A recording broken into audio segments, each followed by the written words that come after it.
अस्सलामुअलैकुम dear students, आज हम लोगों ने कंपनी फाइनल अकाउंट का प्रॉब्लम नंबर 14 अटैम्प्ट करना है, जो कि बुक के पेज नंबर 169 पे है।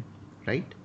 तो अब क्वेश्चन में वो इन्फॉर्म कर रहा है कि ये मकांगी कंपनी लिमिटेड के नाम से कोई कंपनी है। 30 जून 2017 पे ये उसने उसका ट्रायल बैलेंस दिया है और एडजस्टमेंट्स नंबर 1 से लेके एडजस्टमेंट नंबर 6 तक नेक्स्ट पेज पे 170 पे ये उसने 6 एडजस्टमेंट्स दी हैं और आपसे कह रहा है वही trading account, profit and loss account, appropriation account और बैलेंस शीट जो सी है वो प्रिपेयर करें। राइट।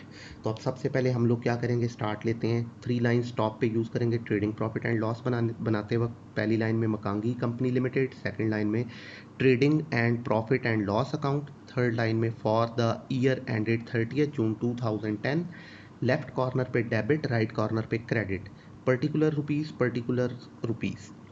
तो अब सबसे पहले हमने बनाना है बेटे अपना ट्रेडिंग अकाउंट।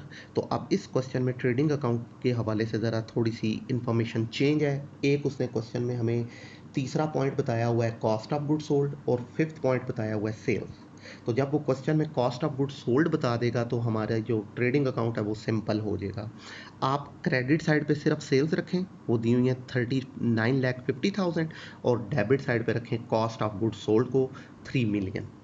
ठीक है, आपका ट्रेडिंग अकाउंट कंप्लीट हो गया। ना परचेज आएंगी, ना ओपनिंग स्टॉक आएगा, ना डायरेक्ट एक्सपेंस आएंगे और ना ही क्रेडिट साइड पे क्लोजिंग स्टॉक आएगा। सीजीएस जब वो क्वेश्चन में दे देगा तो उस सिचुएशन में आपने क्रेडिट साइड पे सेल्स रखनी है और डेबिट साइड पे कॉस्ट ऑफ गुड सोल्ड को रखना है। डिफरेंस आ जाएगा आपका gross profit CD 950,000। Credit side ज़्यादा है सेल वाली साइड और कॉस्ट जो है वो कम है। डिफरेंस ग्रॉस प्रॉफिट CDD आ गया हमारे पास 950,000। अब इस ग्रॉस प्रॉफिट को हम आगे ट्रांसफ़र कर देंगे ग्रॉस प्रॉफिट BD 950,000। अब यहाँ से आगे हम अपने प्रॉफिट एंड लॉस अकाउंट को जो है वो प्रिपेयर करेंगे। राइट। तो अब देखें, पहला पॉइंट दिया हुआ है उसने रिपेयर्स, हमारा एक्सपेंस है 15,000। नेक्स्ट एडवर्टाइजमेंट, हमारा एक्सपेंस है 90,000। कॉस्ट ऑफ गुड सोल्ड हम ले चुके। इंश्योरेंस हमारा एक्सपेंस है 29,750 आएगा प्रॉफिट एंड लॉस में। सेल्स हो चुका। एडवांसेस ये हमारा बैलेंस शीट में एसेट बनेगा। इन्वेस्टमेंट शॉर्ट टर्म है 300,000। अब ये इन्वेस्टमेंट खुद तो नहीं आएगी लेकिन इस पर एडजस्टमेंट मौजूद है। तो अब एडजस्टमेंट नंबर 4 में कह रहा है कि जी इन्वेस्टमेंट की मार्केट में अब वैल्यू इस वक्त 285,000 है। ठीक है, तो 3 लाख रुपए वाली इन्वेस्टमेंट 285 पे आ गई है, तो हमें लॉस हो रहा है। तो लॉस को शो करेंगे, तो यहाँ लिखेंगे लॉस ऑन इन्वेस्टमेंट 15,000। ठीक। फिर उसके बाद सन्ड्री एक्सपेंसेस, तो ये भी हमारा एक्सपेंस है, डेबिट साइड पे आ जाएगा 31,000। नेक्स्ट पॉइंट दिया है बेटे उसने इंटरेस्ट ऑन डिबेंचर। तो इंटरेस्ट ऑन डिबेंचर हमारा एक्सपेंस होता है लेकिन हमने ये ट्रायल बैलेंस वाला इंटरेस्ट ऑन डिबेंचर अपना एक्सपेंस नहीं बनाना है। आप जाएं देखें डिबेंचर्स की वैल्यू कहाँ पड़ी हुई है। ठीक है, तो आखिरी पॉइंट है ट्रायल बैलेंस में 6% डिबेंचर 675,000। तो अब हम क्या करेंगे, ये जो 675,000 डिबेंचर्स हैं इसका 6% लेंगे तो ये आता है बेटे 40,500। ये कहलाएगा हमारा डिबेंचर इंटरेस्ट या इंटरेस्ट ऑन डिबेंचर। 675,000 का 6%, तो ये आ गया 40,500। ये ट्रायल बैलेंस वाला इंटरेस्ट हम इग्नोर करेंगे 20,250। इसके साथ क्या करना है, ये बैलेंस शीट में करंट लाइबिलिटी की कैलकुलेशन में हेल्प करेगा। यहाँ अभी इसका कोई काम नहीं है। राइट। नहीं, अब आगे आए। शेयर प्रीमियम बाद में आएगा, बैलेंस शीट में। शेयर कैपिटल बाद में आएगा। बैंक ओवरड्राफ्ट बैलेंस शीट में जाएगा। इनकम फ्रॉम इन्वेस्टमेंट, तो इन्वेस्टमेंट की इनकम क्या होती है, इन्वेस्टमेंट वो पैसा जो हमने कहीं जमा करवाया हुआ है तो उसकी इनकम हमें मिलती है। इंटरेस्ट ऑन इन्वेस्टमेंट हो गया। ये क्रेडिट साइड पे हमारी इनकम बन जाएगा 20,000। राइट। इस्टेब्लिशमेंट 174,000, ये हमारा एक्सपेंस है लेकिन अब इस पर एडजस्टमेंट मौजूद है काफ़ी पावरफुल, एडजस्टमेंट नंबर 6।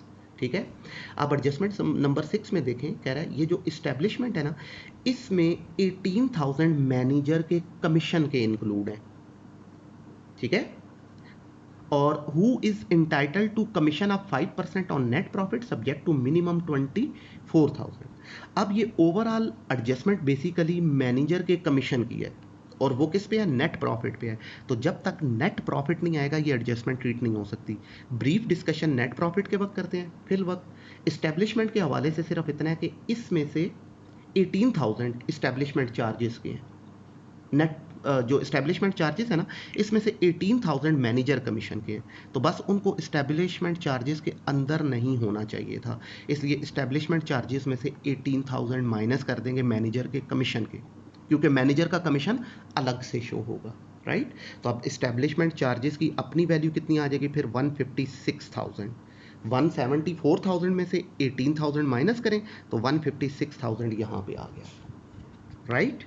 अब बाकी वो जो 18,000 माइनस किया है वो मैनेजर का कमीशन है, वो बाद में ट्रीट होगा। नेक्स्ट आगे चलें बेटे, सन्ड्री क्रेडिटर्स बैलेंस शीट में जाएंगे, फ्री होल्ड लैंड ये भी बैलेंस शीट में जाएगा, ठीक है। फिर बिल्डिंग, मशीनरी, फर्नीचर ये तीनों बैलेंस शीट में जाएंगे, लेकिन तीनों पर एडजस्टमेंट मौजूद है कि आपने डेप्रिसिएशन लेनी है, ठीक है ना। तो अब आप देखें एडजस्टमेंट नंबर 1 में वो कह रहा है depreciation is to be charge on written down value method. Written down किसे कहते हैं? डिमिनिशिंग बैलेंस मेथड को। बिल्डिंग पे 5% लेनी है, फर्नीचर पे 10% और मशीनरी पे 10%, ठीक है। तो अब आप सुनिएगा ध्यान से। अब देखें बिल्डिंग की वैल्यू कितनी बताई है उसने, 7,50,000।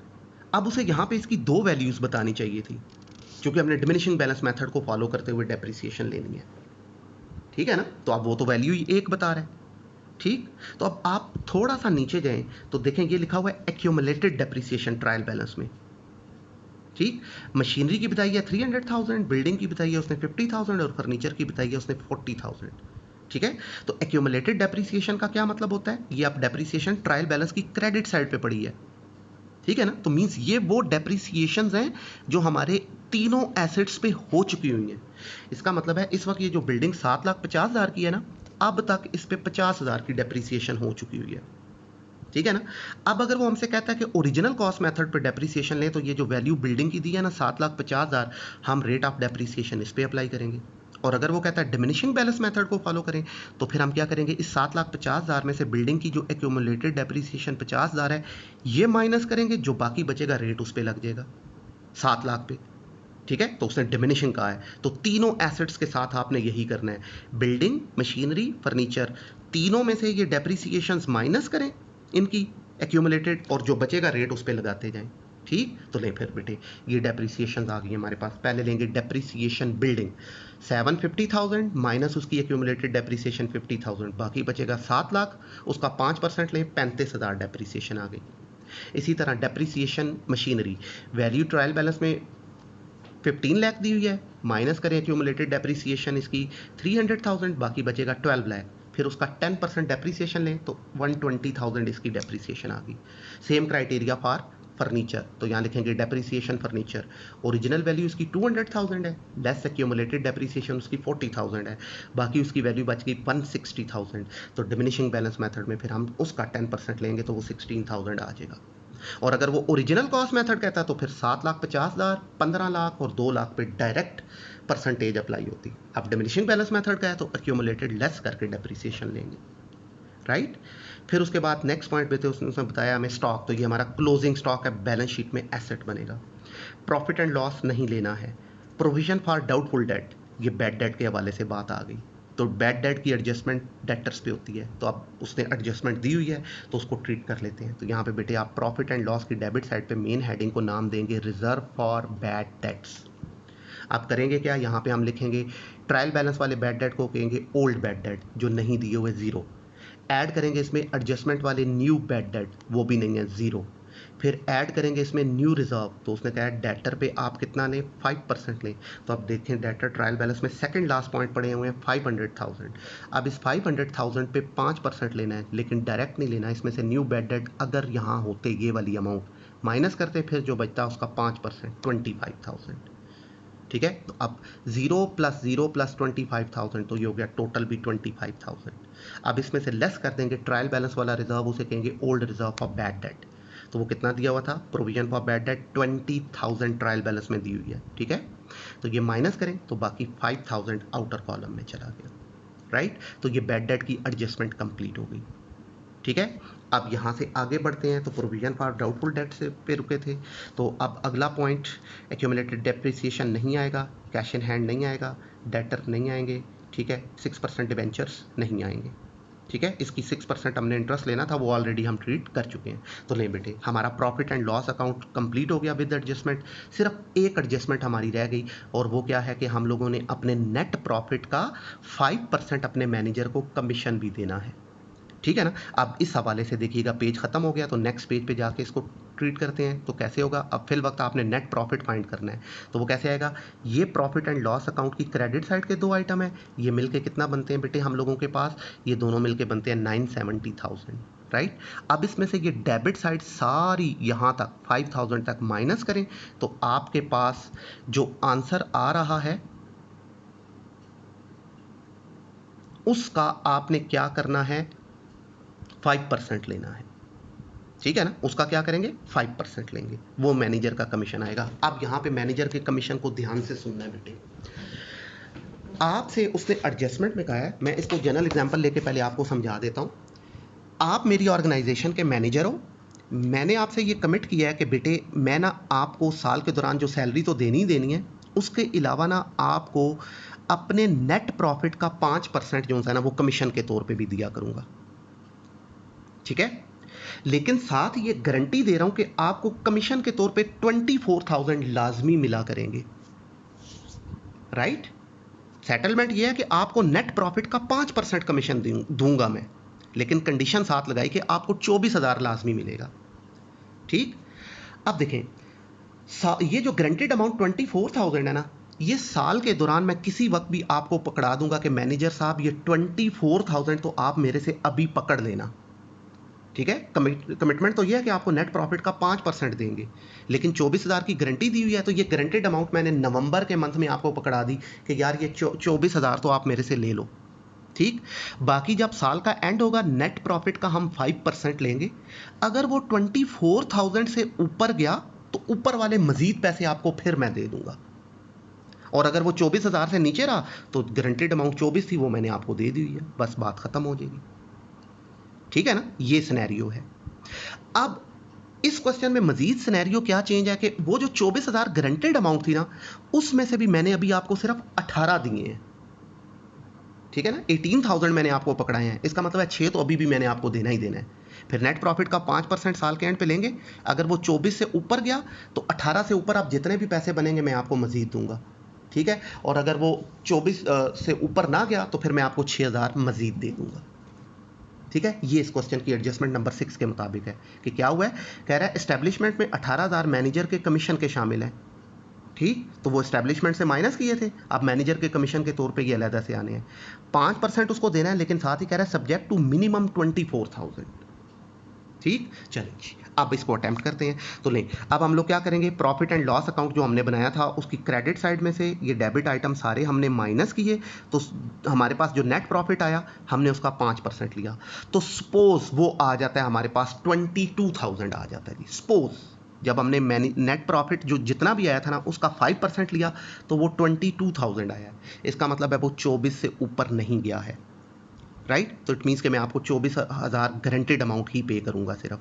तो अब मैं यहाँ लिखूंगा मैनेजर कमीशन, इनर कॉलम में लिखूंगा 18,000 वो जो ट्रायल बैलेंस वाला था, अब उसमें ऐड कर देंगे आउटस्टैंडिंग 6,000। गारंटेड अमाउंट जो 24 थी उसमें से 18 मैं दे चुका हूँ तो वो इनर में आएगा। अब बाकी 6,000 आउटस्टैंडिंग है, टोटल 24,000 पूरा हो गया जी। ठीक है, तो ये अब आउटर कॉलम में आ जाएगा। अब हम लोग क्या करेंगे, प्रॉफिट एंड लॉस को क्लोज करेंगे। तो हमारे पास क्रेडिट साइड ज़्यादा है फिर 970,000 और डेबिट साइड पे हमारे पास कम अमाउंट है, तो डिफरेंस आ रहा है 392,750। ये अब कहलाएगा हमारा net profit transfer to appropriation account, 392,750। लीजिए ये हमारा नेट प्रॉफिट आ गया। तो इसके साथ ही प्रॉफिट एंड लॉस खत्म हुआ। अब आते हैं हम अपने profit and loss appropriation account की तरफ। तो वही 3 लाइंस आप ऊपर यूज़ कर लीजिएगा। ठीक है, अब स्टार्ट लेते हैं एप्रोप्रिएशन अकाउंट का। तो पहले क्रेडिट साइड को फिलअप करेंगे। कितने आइटम लेने हैं, टोटल 2। पहला आइटम ट्रायल बैलेंस से प्रॉफिट का बैलेंस आएगा, तो वो किस नाम से पड़ा हुआ होगा, ट्रायल बैलेंस में प्रॉफिट एंड लॉस अकाउंट के नाम से पड़ा हुआ होगा। ठीक है, तो ये देखें ये एंड पे जाके प्रॉफिट एंड लॉस पड़ा है 40,000, इसको क्रेडिट साइड पे लिखेंगे बैलेंस ब्रॉट डाउन के नाम से। फिर आ जाएगा दूसरा पॉइंट दिस ईयर प्रॉफिट, अभी जो आपने ये नेट प्रॉफिट फाइंड किया 392,750, ये क्रेडिट साइड पे आ जाएगा करंट ईयर प्रॉफिट या दिस ईयर प्रॉफिट के नाम से। राइट। अब आते हैं अप्रोप्रिएशन अकाउंट की डेबिट साइड पे। तो डेबिट साइड पे ट्रायल बैलेंस से 2 आइटम आने हैं, दोनों ही इस वक्त क्वेश्चन में मौजूद नहीं है, छोड़ देंगे। उसके बाद अप्रोप्रिएशन की डेबिट साइड के जितने भी पॉइंट हैं वो एडजस्टमेंट से लेने हैं, ठीक है। एडजस्टमेंट से कौन से पॉइंट लेने हैं? तमाम तरह के रिजर्व और प्रोविजन। तो अब एडजस्टमेंट नंबर 3 में देखें, कह रहे प्रोविजन फॉर टैक्सेशन लेनी है आपने, कितनी? 100,000। तो वो यहाँ आ जाएगी प्रोविजन फॉर टैक्सेशन 1 लाख रुपए। आप चूंकि ये एडजस्टमेंट में दी है, सेकंड इफेक्ट बैलेंस शीट में ये CL करंट लाइबिलिटी बन जाएगी हमारी, ठीक है ना। फिर उसके बाद आप देखें एडजस्टमेंट नंबर 5, उसमें कह रहा है डिविडेंड प्रपोज किया है 5 रुपये पर शेयर, ठीक है। तो अब आप देखें शेयर कैपिटल ट्रायल बैलेंस में कितना दिया हुआ हमें, ये 8वां 9वां पॉइंट है ट्रायल बैलेंस में। कह रहा है इक्विटी शेयर कैपिटल आपका 35 लाख है और विद इन ब्रैकेट बता रहा है 100 रुपये का एक शेयर था। अब अगर वो डिविडेंड परसेंटेज में देता तो हम 35 लाख अमाउंट पे परसेंटेज अप्लाई करते। अब उसने पर शेयर डिविडेंड का है तो क्या करेंगे, इस 35 लाख को 100 पे डिवाइड करें तो 35,000 शेयर हो जाएंगे। अब 35,000 को 5 से मल्टीप्लाई करेंगे तो वो प्रोपोज डिविडेंड आ जाएगा। तो यहाँ लिखेंगे बेटे प्रोपोज डिविडेंड 35,000 शेयर्स हैं और एक शेयर का डिविडेंड 5 रुपीज़ है, मल्टीप्लाई किया तो 175,000 ये आ गया हमारे पास total propose dividend. Second effect इसका ये CL करंट लाइबिलिटी बन जाएगा। अब इसके बाद हम अपनी अप्रोप्रिएशन कंप्लीट हो गया, क्लोज करेंगे। क्रेडिट साइड पे 432,750 है, डेबिट साइड कम है, डिफरेंस आ जाएगा net profit transfer to balance sheet 157,750। Second effect इसका क्या होगा, ये बैलेंस शीट में रिजर्व एंड सरप्लस में चला जाएगा, राइट। तो ये 2 पॉइंट करंट लाइबिलिटी बन जाएंगे और ये 1 पॉइंट रिजर्व एंड सरप्लस में चला जाएगा जी। तो ये अप्रोप्रिएशन कंप्लीट हुआ। अब आ जाते हैं बेटे हम अपने फाइनली बैलेंस शीट की तरफ। मकांगी company limited balance sheet as on 30 June 2010। Liabilities and capital rupees. तो लाइबिलिटीज साइड पे हम 5 मेन हेडिंग्स यूज करेंगे। पहली मेन हेडिंग आ जाएगी बेटे शेयर कैपिटल। इसमें सबसे पहले लेंगे ऑथराइज कैपिटल, नहीं बताया हुआ, dash dash shares of rupees dash dash each nil, double underline. फिर आ जाएगा issued subscribed and paid up capital. तो 35,000 shares of rupees 100 each, 3.5 million, 35 lakh. पहली मेन हेडिंग खत्म। Second main heading reserve and surplus. तो अब आप देखें ट्रायल बैलेंस में से रिजर्व एंड सरप्लस का डाटा 2 जगहों से आएगा। एक पहले नंबर पे ट्रायल बैलेंस से लेना है तो एक ही पॉइंट दिया हुआ है, वो दिया हुआ है शेयर प्रीमियम 175,000। दूसरे नंबर पे अब आप देखेंगे कि अप्रोप्रिएशन अकाउंट की डेबिट साइड से क्या क्या आना है। तो एक आखिरी पॉइंट आना था वो जिसको लिखा था आपने net profit transfer to balance sheet, वो आ जाएगा प्रॉफिट एंड लॉस के नाम से 157,750। सेकंड मेन हेडिंग खत्म। Third main heading long term loan नहीं मौजूद, nil. Fourth main heading debentures and PTCs। तो आखिरी पॉइंट था 6% डिबेंचर 675,000, लाइबिलिटी बन गई। फिर fifth main heading current liabilities. अब इस करंट लाइबिलिटीज़ का डाटा हमने 4 जगहों से ट्रांसफ़र करना है। पहले नंबर पे डिबेंचर्स का आउटस्टैंडिंग इंटरेस्ट आएगा, तो यहाँ लिखेंगे आप आउटस्टैंडिंग डिबेंचर इंटरेस्ट। तो आप देखें ये 675,000 का जब हमने 6% लिया था तो ये बना था 40,500, ठीक है। तो ये 45,500 एडजस्टमेंट की वैल्यू है। इसका एक effect profit and loss account की डेबिट साइड पे आ गया था, ये 40,500। अब सेकंड इफेक्ट बैलेंस शीट में इसने करंट लाइबिलिटी बनना है। तो अब 45,500 सारी की सारी अमाउंट करंट लाइबिलिटी नहीं बनेगी। अब आप देख लें ट्रायल बैलेंस में पहले से इंटरेस्ट ऑन डिबेंचर मौजूद तो नहीं है, तो कितना मौजूद था बेटे 20,250, वो माइनस करें तो बाकी 20,250 यहाँ करंट लाइबिलिटी बन जाएगा। अब दूसरे नंबर पे आप देखें कि अप्रोप्रिएशन की डेबिट साइड से यहाँ पे क्या क्या ट्रांसफ़र होना है। तो एक प्रपोज डिविडेंड आना है 175,000 और दूसरा प्रोविजन फॉर टैक्सेशन 100,000। अब तीसरे नंबर पे आप देखें कि ट्रायल बैलेंस में कौन कौन सी करंट लाइबिलिटी पड़ी हुई है। तो देखें बेटे एक क्रेडिटर दिए हुए हैं 250,000 और एक बैंक ओवरड्राफ्ट दिया हुआ है 100,000, राइट। अब फोर्थ नंबर पे आप देखें कि एडजस्टमेंट में कोई आउटस्टैंडिंग एक्सपेंस तो नहीं है, तो हमारे मैनेजर का कमीशन 6,000 आउटस्टैंडिंग था, तो वो आ जाएगा आउटस्टैंडिंग मैनेजर कमीशन 6,000। तो ले बेटे इसके साथ ही हमारी लाइबिलिटी साइड हो गई कंप्लीट, ठीक है। अब आ जाते हैं हम अपनी बैलेंस शीट की एसेट साइड पे। तो एसेट साइड पे पहली मेन है 4 हेडिंग आनी है। पहली मेन हेडिंग आएगी फिक्स्ड एसेट, इसमें आएंगे पहले टेंजिबल्स। तो टेंजिबल्स कैसे आएंगे, अब ये ज़रा थोड़ा इंपॉर्टेंट है, देखिएगा। लैंड की वैल्यू उसने हमें बताई है बेटे कितनी, 2 मिलियन, 20 लाख रुपए, एज इट इज़ बाहर आउटर कॉलम में कोई एडजस्टमेंट नहीं है। फिर दूसरी वैल्यू उसने बताई है बिल्डिंग की 750,000। अब इसमें से हमने इसकी डेप्रीसिएशन माइनस करनी है। तो आप सुनिएगा, डेप्रीसिएशन एडजस्टमेंट में भी मौजूद है और डेप्रीसिएशन ट्रायल बैलेंस की क्रेडिट साइड पे भी मौजूद है। तो देखें, एडजस्टमेंट वाली बिल्डिंग की डेप्रीसिएशन थी 50,000, ठीक है, 50,000 आई थी, 35,000 आई थी, 35,000। वो 35,000 प्रॉफिट एंड लॉस की डेबिट साइड पे लिखी थी। अब इसी 35,000 को आपने बैलेंस शीट में एसेट में से भी माइनस करना है, लेकिन चूंकि ट्रायल बैलेंस की क्रेडिट साइड पे भी 50,000 पड़ी हुई है, ठीक है, तो क्रेडिट साइड वाली डेप्रीसिएशन ने सिर्फ बैलेंस शीट में एसेट में से माइनस होना है। तो ये 50,000 भी माइनस होगा और वो जो 35,000 एडजस्टमेंट वाला था, ये दोनों मिलके 85,000 माइनस हो जाएंगे, बाकी आउटर कॉलम में आ गया। सेम क्राइटेरिया मशीनरी के साथ, मशीनरी की वैल्यू है 15 लाख, इनर कॉलम में लिखेंगे, ठीक है। अब एडजस्टमेंट वाली जो डेप्रीसिएशन थी वो थी 1,20,000, वो प्रॉफिट एंड लॉस में भी गई और वो 1,20,000 बैलेंस शीट में एसेट में से भी माइनस होना है, लेकिन बैलेंस शीट की क्रेडिट साइड पे डेप्रीसिएशन जो मशीनरी है उसकी वो 3 लाख वो भी पड़ी है। तो ये जो ट्रायल बैलेंस वाली 3 लाख है और जो 1,20,000 इस साल हुई है, मिला के 4,20,000 यहाँ से माइनस करेंगे हम, ठीक है। तो बाकी आ गया 10,80,000 outer column. Same criteria is for furniture, inner column में लिखेंगे 200,000 इसकी वैल्यू है। अब लेस करनी है डेप्रीसिएशन इसकी, तो एडजस्टमेंट वाली डेप्रीसिएशन की वैल्यू 16,000 थी, वो 16,000 प्रॉफिट एंड लॉस की डेबिट साइड पे भी लिखा था हमने। अब वही 16,000 बैलेंस शीट में माइनस भी होना है, लेकिन बैलेंस शीट में माइनस जो है वो फर्नीचर की डेप्रीसिएशन क्रेडिट साइड पे 40 भी पड़ी है, वो भी माइनस होनी है। तो 40 ट्रायल बैलेंस वाला और 16,000 इस साल वाला, तो मिला के कितना हो गया 56,000। ये माइनस करें तो बाकी 144,000 आउटर कॉलम में आ गया। टेंजिबल एसेट्स हो गए कंप्लीट। फॉलो करेंगे इनटेंजिबल, गुडविल, कॉपीराइट, ट्रेडमार्क और पैटेंट्स, है ही कुछ नहीं है, तो पहली मेन हेडिंग खत्म। सेकंड मेन हेडिंग आ जाएगी इन्वेस्टमेंट, मौजूद तो है लेकिन ऐसी इन्वेस्टमेंट जिसका मार्केट में रेट चेंज हो, वो उसको करंट एसेट में ट्रीट करते हैं, तो यहाँ ये निल हो जाएगा। फिर third main heading deferred cost, discount on share, discount on debenture और प्रिलिमिनरी एक्सपेंस, ये 3 पॉइंट आते हैं, कुछ भी नहीं है, निल।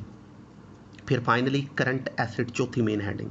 तो अब आप देखें करंट एसेट्स में ये उसने 5वां 6ठा पॉइंट दिया हुआ था एडवांसेस, ठीक है, 60,000 के किसी को एडवांस दिया हुआ आपने, करंट एसेट हो गया। फिर इन्वेस्टमेंट इनर कॉलम में 300,000, लेस लॉस 15,000, तो 285,000 आउटर कॉलम में चला गया।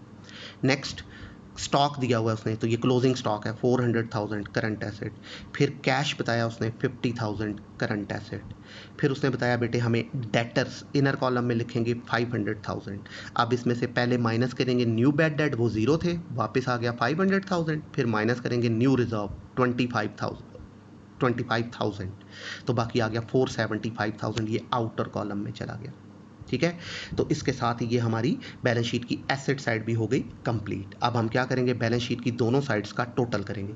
तो लाइबिलिटी साइड पे भी देखें 51,59,000 आ रहा है और एसेट साइड पे भी 51,59,000 आ रहा है। तो बैलेंस शीट की दोनों साइड्स खुद ही बराबर हो गई। तो ये था बेटे हमारा क्वेश्चन नंबर 14, थोड़ा सा इंपॉर्टेंट था, ठीक है।